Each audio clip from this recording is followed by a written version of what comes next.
Hello magical butterflies. Welcome to my channel. I do hope this finds you having a magical day, night, or afternoon. If you are new, welcome. If you are returning, welcome back. Welcome to the Zodiac Astrology monthly reading for October 2022. Whenever you're watching this, because my readings are intended to be timeless. Take only what speaks directly to your soul, and what doesn't, release it and let it fly. This month's reading is going to be about understanding your birth chart and how it affects you. So first, we're going to get into what is a birth chart. So here is an example of what a birth chart is. The definition is it's a map showing the positions of the planets at the time of your birth. It will open your eyes to your strengths, your skills, and your psyche.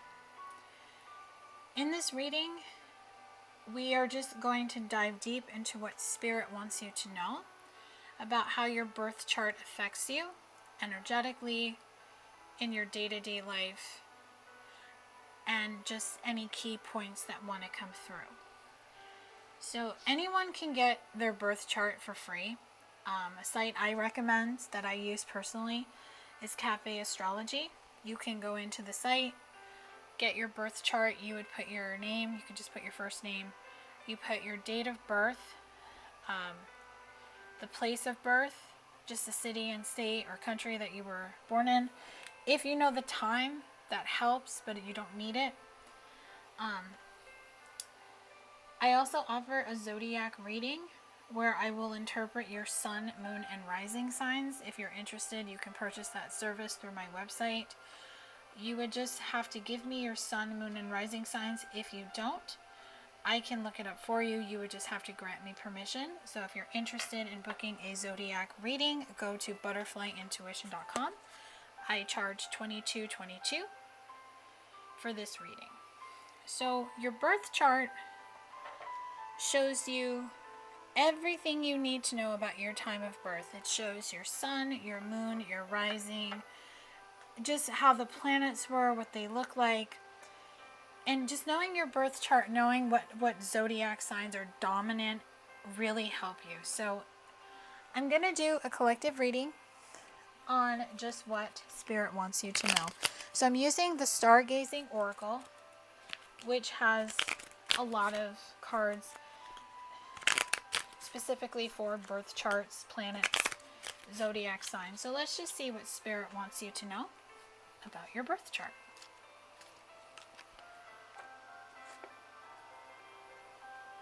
Okay. All right, what's the first message that you have? We have Chiron.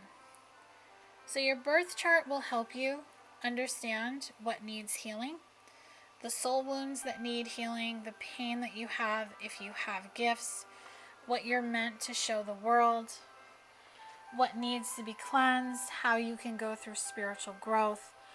If you're meant to be a teacher, a wounded healer, meaning if you're a healer or a psychic but you have wounds that needs to heal, how you can make amends and any illness. So Chiron is telling you that you have some type of healing ability. You are a healer, or you're in some type of spiritual practice where you can really dive deep and help people. But I feel your wounds, excuse me, and the fear to communicate, the fear to say something to someone helps no one, actually, is what I'm hearing. It really just kind of stunts and keeps your gifts from growing to their full potential. You are a teacher in some way, a coach in some way, but you have to make amends with yourself and understand that this is your path, and you have to fully commit to your path. So your birth chart is most likely telling you that you are part of the life path that you are meant to help somebody. You are meant to help people ascend on their soul journey. So your first house is about the body. And I'm hearing the chakras. Becoming one with your identity, your consciousness, shedding your ego, being in your natural beauty and character, meaning being your true authentic self, connecting with nature, being the gateway to channel for people, to understand that beginnings happen at any given time or space, that your life philosophy is part of your awakening. So your first house most likely is teaching you how to speak your truth and to connect to your intuition. That is going to help you become one with your gifts and to be able to heal people. Your second house is about material possessions. This is all about work related. So I feel you could have some type of air placement or earth placement in your second house that makes you focus on money, work, your income, but making sure that your values and your aesthetics are not compromising your beliefs. Luxuries, you honestly don't need the extravagance. You want to live comfortably and happy, but you want to be secure. And your attitudes towards physical possessions have drastically changed now that you have physically awakened.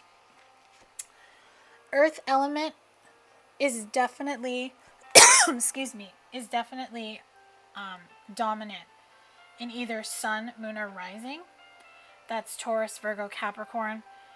Wherever it is, whether it's in your sun, your moon, or your rising, it's telling you stability in the physical world is important. Staying connected to nature, being out in nature, practicality, solid foundations. Learning to be patient was one of your most crucial lessons, and being rooted and grounded is helping you stay centered. So root chakra is definitely a chakra that you have been working on, or maybe a chakra you need to work on a little bit more to keep your feet firmly planted on the ground. And that's going to help you with trine. So trine is about having luck come to you with flow. I'm just hearing go with the flow. You have a talent, but your indulgence can sometimes be your biggest distraction. Effortlessness is telling you to just keep moving forward, to find the harmony, to ease, to not allow the lazy energies to bring friction and to keep you from having benefits of moving forward. Because what that's going to do, it's going to affect Pluto in your chart in a very positive way. It's going to help you achieve this transformation, to renew, to destruct and destroy anything that has been holding you back, to completely go through this rebirth, this death, this cycle, to repel any black magic that has been sent towards you. Anything that you have been struggling with, you will take your power back. You won't be obsessed. Your taboos will vanish. And all of that is going to occur because the black moon in Lilith is about you getting centered. To not be rebellious, to not allow your ego to seduce you. If you have been the other person in a relationship, or you were almost put in that position, you walked away from it, or you're going to, because there's no shame in walking away, and being jealous of another person brings nothing. So any person who has rejected you, you will not seek revenge. It may be a mystery to you. You may be kept in the dark, but you just need to stand in your truth and to stay in your power, and to know if this person left you in the dark, left you hanging, put you in a third-party situation, it has nothing to do with you. That is all about them and how they view relationships. But you are finding the strength to move forward from that. And that is confirmed by the fixed moon. You will stay in your power. You will have inflexibility. You will not be stuck anymore because you're going to stand firm. You're not going to be stubborn because you're understanding that patience is needed. It's required. And the power of concentration is going to help you really connect to your higher self, to your spirit team. And you understand that there's no more backing down because you're strong-willed. And signs that are coming through for that is Capricorn, Virgo, Taurus, and blanking on that symbol. Let me just quickly look that up, because when I channel, I definitely forget a lot of things. So just give me one moment.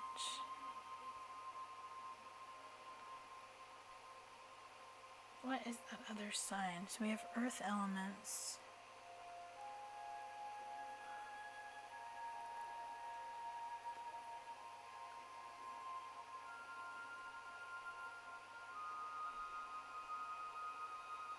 It's Aquarius. Okay, so Aquarius is coming through air energy.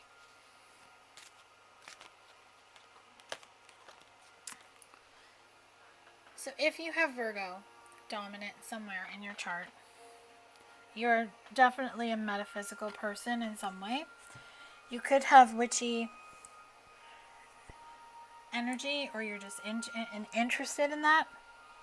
You're very analytical, you're a perfectionist, you're very detail oriented. You could be very critical of others or yourself, but you're responsible, you're humble, you're orderly, you're insightful, you're an alchemist, and your health is very important to you. So the third quarter of the moon is telling you, with that critical energy, to bring in forgiveness to yourself, to contemplate and reflect, and to reevaluate yourself. Go into introspection to just really revisit your life and understand that changes are required and that all is not lost. You just need to make adjustments. And what these adjustments are going to bring, they're going to bring in Cancer. So if you are a Cancer, or you have Cancer somewhere dominant in your chart, or Cancer could simply mean that you just need to listen to your intuition more. Because Cancers are water signs. They're about home, family. They can be very moody. That's why they get the nickname the crab. They're very introverted. So introverted is about going within, doing soul searching, introspection. With emotional, you want to get your emotions in check. You want to make sure that you are connecting to the moon cycle. You could use the moon cycle to help you clear energy each and every month. And there's no need to be on the defensive. Start to nurture yourself and just understand that you're very intuitive, but when you're defensive, that makes you very insecure. So you want to have a rebirth and be receptive and open to it. Because your life story hasn't yet unfolded. I'm hearing it's only just begun. And with Gemini is the twins, but I also see Gemini as intuition and ego. So it's about listening to your intuition and not letting your ego lead the way. Being more adaptable, informative, connected, communicative, talkative, superficial. You really want to get rid of that superficial energy. You want to just kind of leave that at the door, because you want to speak your truth. You want to speak your heart. And you don't want to be fake. You don't want to allow your ego to make you pretend to be something or someone you're not. Instead, you want to have a variety. You want to be restful and not restless, and be very curious and social, and to come out of your shell and to find new ways to just incorporate a new beginning. So that is what I have for this month's Zodiac Astrology monthly reading, just understanding your birth chart and how it affects you through channeled messages through the cards. If you're interested in booking the Zodiac reading, go to ButterflyIntuition.com. It's under personal readings. I do hope this has brought you clarity and guidance. If you would like me to do further videos on birth charts, or just post more information in the community tab or on my social media sites, my other platforms, let me know. I'd be happy to post whatever information you feel would be beneficial that I could put out as a general collective message. Please make sure to like, share, and subscribe. And if you are subscribed to my channel, thank you so much. Go to ButterflyIntuition.com to book, the link to my website. My full list of services and all the ways you can connect with me outside of YouTube are in the description box below. Love and light.